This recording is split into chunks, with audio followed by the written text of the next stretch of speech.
Twongeye kubashimira abantu mwese mudukurikiye kuri Imigabane Ibiri TV. Turabashimiye, Imana ibahereza umugisha. Twongeye kugira umugisha wo kugaruka ku Migabane Ibiri TV kuri iyi channel. Dushimira n'umushumba bagaragaza Innocent uba wadutumiye batugiriye icyizere kugira ngo tuvugiye kuri iyi channel. Imana y'amahoro ibagirire neza, tuyamamarizeho ubutumwa bwiza. Imana imugirire neza, Imana imuhereze umugisha. Turabashimira ku ma comment meza yanyu, turabashimira kuntu mudukurikirana. Imana ibampera umugisha mu izina rya Yesu. Nije guhanurira rero ubuzima bwawe, je uwumva ndi Reverend Pasteur Vincent. Ndashimira Imana. Nje guhanurira ubuzima bwawe rero, ndagira ngo twumve ijambo ry'Imana rivuga. Ndagushimiye Yesu, ndaguhimbaje kuko uri Imana yacu, ndaguhimbaje kuko uri Imana yumva gusenga, ndaguhimbaje kuko uri Imana itabara, ndagushimye kuko uri Imana igira neza. Ishimwe n'icubahiro no gukomera bikomeze kuba byawe. Reka ijambo ryawe rigire ububasha mu mitima y'abagiye kuryumva kandi rihindure rwose kuko uri Uwiteka.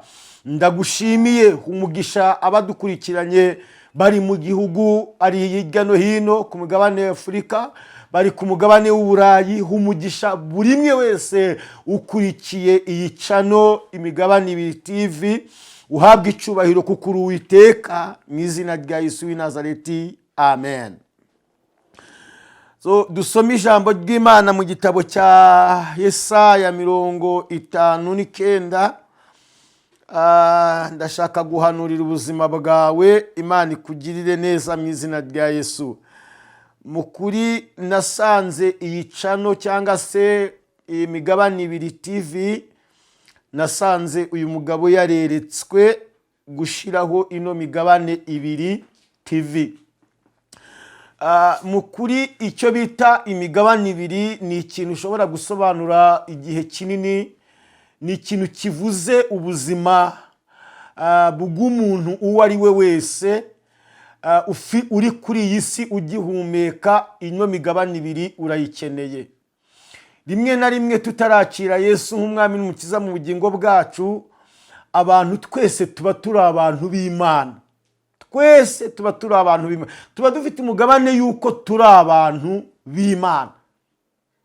Ariko mu bantu b'Imana, Imana ikuramwo abana bayo.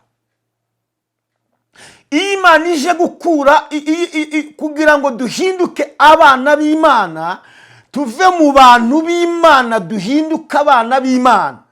Nundi mugabane uba wakiriye, bimwe wavukiyemwo, hamwe wakuriye, bimwe wabagamwo, ukiri iyo ngiyo uba ukiri umuntu w'Imana ariko usambana, uri umuntu w'Imana ariko wiba, uri umuntu w'Imana uroga, uri umuntu w'Imana ukora ibyangwa n'amaso y'Imana.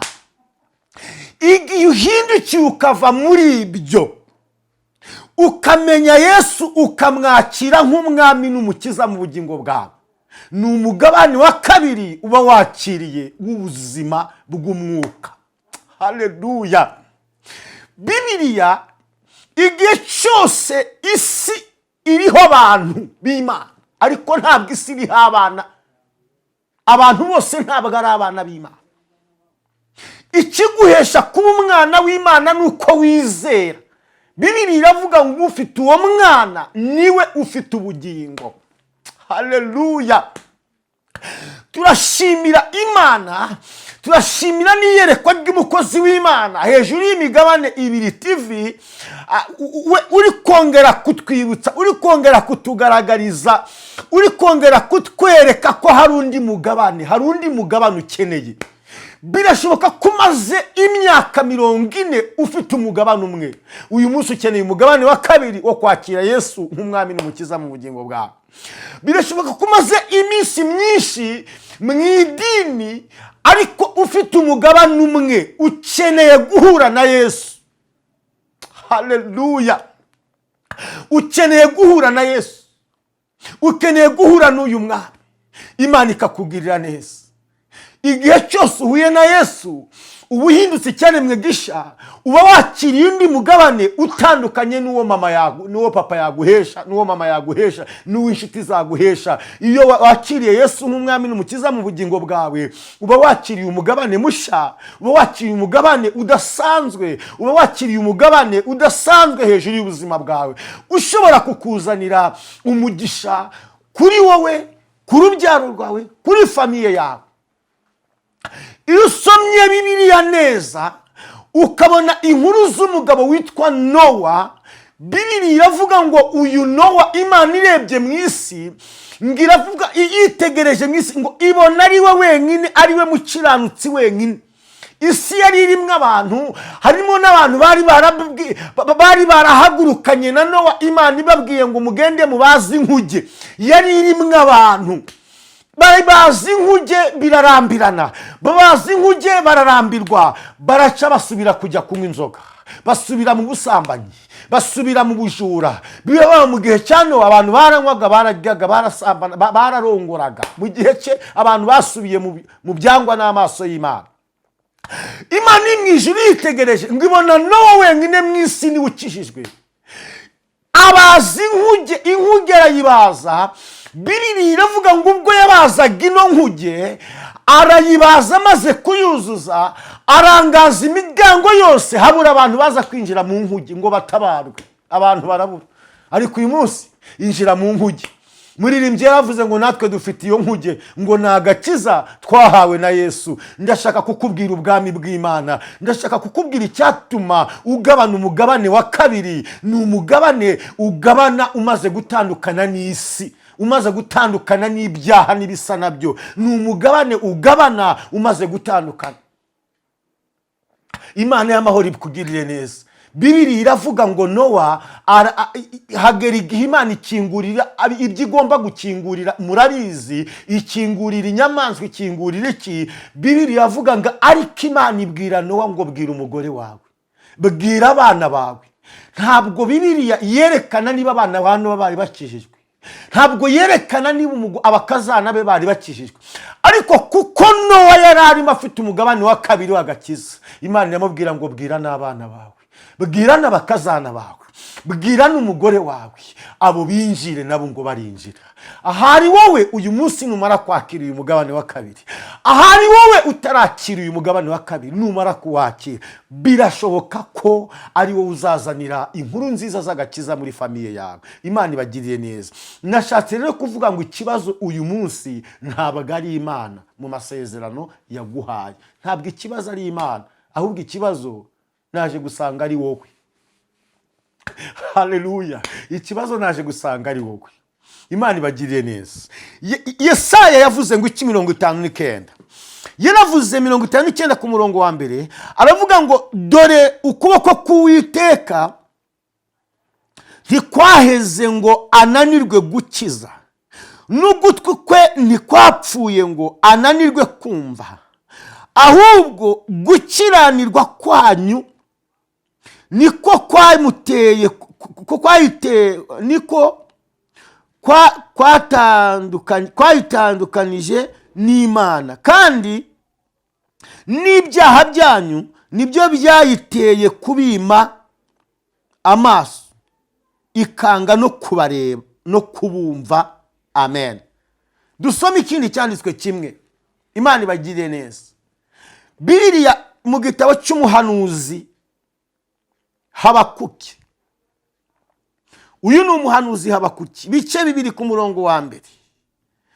Bibiliya yavuze ngo nzahagarara hejuru y'umunara aho ndindira, kandi nzarangaguza ndebe aho ari, numve icyo ambwira, nuko nzasubiza kubw'icyo namuganyiye.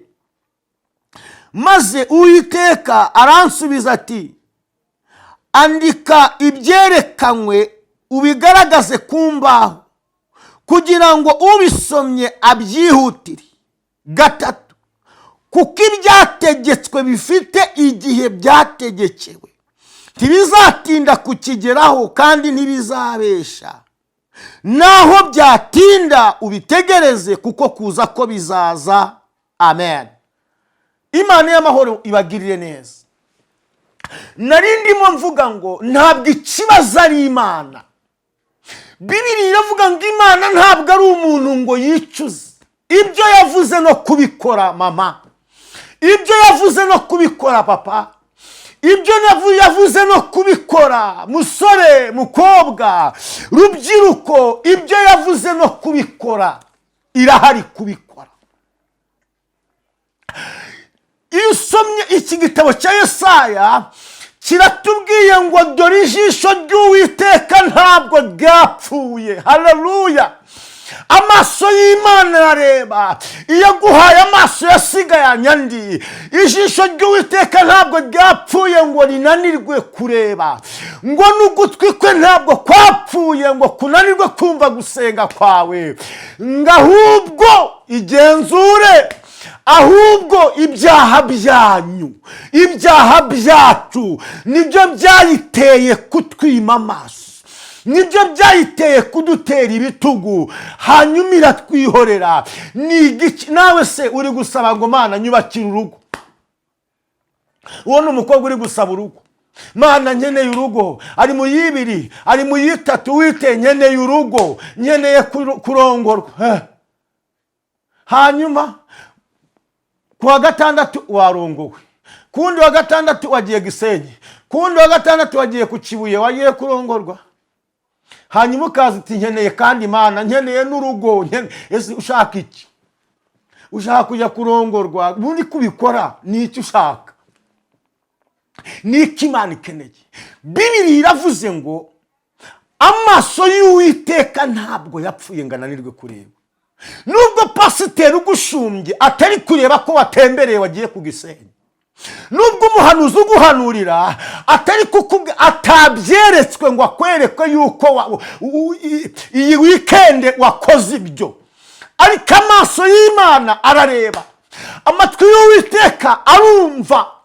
Haleluya. Imana y'Isiraheli kugirira neza, Imana y'Isiraheli guhagarika aho igomba kuguhagarika. Habakuki aravuga ngo nzahagarara hejuru y'umunara wanjye. Haleluya. Nzahagarara hejuru y'umunara wanjye, ngo aho ndindira. Warindiriye umugabo Imana yakubwiye, baba warindiriye umugore Imana yakubwiye, wa musore we warindiriye urugo Imana yakubwiye, warindiriye business Imana yavuganye nawe. Nzahagarara hejuru y'umunara wanjye aho ndindira, ngo kandi nzarangaguza numve icyambwira. Haleluya. Ngo nawe azansubiza kubw'icyo namuganyiye. Akira gutabarwa mu izina rya Yesu. Hagarara ahantu Imana igushaka, urahakirira ubutabazi. Hagarara ahantu Imana ikubona, urahakirira ubutabazi. Dufite abantu bamaze iminsi mu idini, bamaze iminsi mu itorero, ariko Imana itabareba. Dufite abantu bamaze iminsi mu bintu, bamaze iminsi bigisha, bamaze iminsi bahanura, ariko Imana itabareba. Bibiliya ivuga ngo nzahagarara ku munara wanjye aho ndindira, kandi nzarangaguza numva icyo ambwira, nawe azansubiza kubw'icyo Rabinifo namuganyiye. Gatatu haravuze ngo andika ibyerekanywe, andika ibyahanuwe, ubigaragaze ku mbaho, ngo kuko ibyategetswe, kuko ibyahanuwe bifite igihe byategekewe, kandi ngo ntibizatinda, ntibizabesha. Aravuga ngo naho byatinda ubitegereze, kuko kuza ko bizaza, kuko gusohora ko bizasohora, ntabwo bizabesha. Haleluya. Gusohora ko bizasohora, kuza ko bizaza. Imana yavuganye nawe mariage, kuza kizaza. Yavuganye nawe ubukwe, kubukora bw'izabukora. Yavuganye nawe business, kuyikora izayikora. Wowe hagarara ikureba, ikakumenya, ikakwishimira. Tugiye gusenga Imana. Hagarara ikureba ikakumenya, yamara ikakwishimira. Tugiye gusenga. niho honyine Imana igukeneye muhungu, niho honyine Imana igukeneye papa mama, naho Imana igukeneye aho ikureba ikakumenya, aho ikureba ikakwishimira, hanyuma ikaguha ibyo yagusezeranije. Reka dusengane Imana mu izina rya Yesu. Wongere ubwire Imana ngo menye ko ikibazo ari njyewe, mpagarika aho ndeba ukamenya Mana. Mana ya Aburahamu, Mana ya Isaka na Isiraheli, Imana y'imbaraga nyinshi, Imana yumva gusenga. Nsengeye ubwoko bwawe, nsengeye abanyarwanda, abatwumvira mu gihugu imbere, abatwumvira ku mugabane wa Afurika, abatwumvira ku mugabane w'Uburayi, mu izina rya Yesu ndasenze ngo ubahagarike ku minara bagomba guhagararaho, ubahagarike ku minara ubareba ukabamenyeraho. Uhabwe icyubahiro kuko wumva gusenga, ishimwe n'icyubahiro no gukomera ni bibi byawe mu izina rya Yesu. Amen.